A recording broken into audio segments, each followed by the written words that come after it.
For example कोई idea है किसी, फॉर एग्जाम्पल कार्ल मार्क्स है, कार्ल मार्क्स को लीजिए आप। कार्ल मार्क्स ने एक कॉन्सेप्ट दिया है कम्युनिज्म का, कि एक सोसाइटी हो जिसमें हर कोई इंसान इक्वली इक्वल इक्वल ट्रीटमेंट मिले हर एक इंसान को। लेकिन क्या उस इक्वालिटी को वो प्रैग्मेटिक शेप दे सके? कभी भी नहीं। इसीलिए उनके कॉन्सेप्ट को यूटोपियन कॉन्सेप्ट कहते हैं, ख्याली दुनिया में रह रहे हैं वो कार्ल मार्क्स। एक सोसाइटी हो जहां हर कोई इक्वल हो, इसका मतलब जो वो आइडिया दे रहे हैं उस पर वो अथॉरिटी नहीं मेंटेन कर रहे हैं। लेकिन मैं उस हस्ती की बात कर रहा हूं, उसके पास एक तो अनलिमिटेड इन्फिनाइट नॉलेज है, ओमनिशिएंट है उसके साथ वो ओमनीपोटेंट भी है, इज ऑल पावरफुल, उसको गवर्न कर सकता है, वो चाहे तो इस यूनिवर्स को डिस्ट्रॉय कर सकता है। मैं उस हस्ती की बात कर रहा हूं। उसके बाद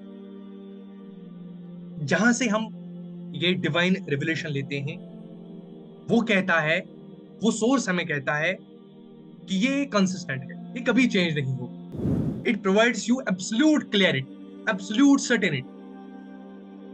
This divine revelation provides you absolute certainty. How it provides us absolute certainty, इसको हम ब्रेक डाउन करने की कोशिश करें। देखें, मैंने आपको ओरिएंटेशन सेशन में भी समझाया था, हीगल एक बहुत बड़े फिलोसोफर है। उन्होंने कहा जो भी सिविलाइजेशन गवर्न होती है वो इस चीज से गवर्न होती है कि एक आइडिया होता है, आइडिया की बात करते हैं, प्रेगमेटिक शेप की बात नहीं करते, एग्जीक्यूशन की बात नहीं करते, आइडिया की बात करते हैं कि आइडिया दिया किसी ने, उसका काउंटर आइडिया आता है, इन दोनों में प्रोडक्शन होता है और रिजल्ट हमारे पास आता है सिंथेसिस। इस ओवरऑल स्ट्रक्चर, इस ओवरऑल फिलोसफी को वो बोलते हैं डायलेक्टिक्स।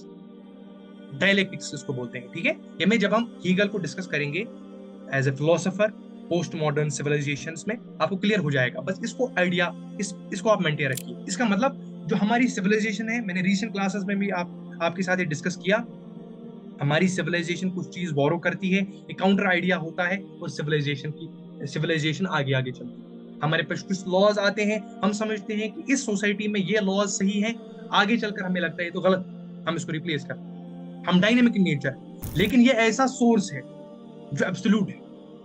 ये जो बात कहेगा इसमें कंट्रडिक्शन नहीं हो सकता। इसका मतलब फिलोसफर किसे कहेंगे, मैं आगे भी ये बोलूंगा, लेकिन फिलोसोफर किसे कहेंगे?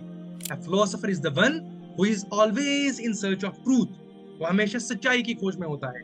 लेकिन उसके बरक्स एक, जब आप इस डिवाइन रेवलेशन को मानते हैं, आपको अब ट्रूथ ढूंढने की जरूरत नहीं है। आपको अल्टीमेट रियलिटी प्रोवाइड हुई, आपको एक अल्टीमेट ट्रूथ मिल गया। You have to execute that truth in your pragmatic life, in your practical life. This is how divine revelation liberates you. वो आपको लिबरेट करता है, किससे?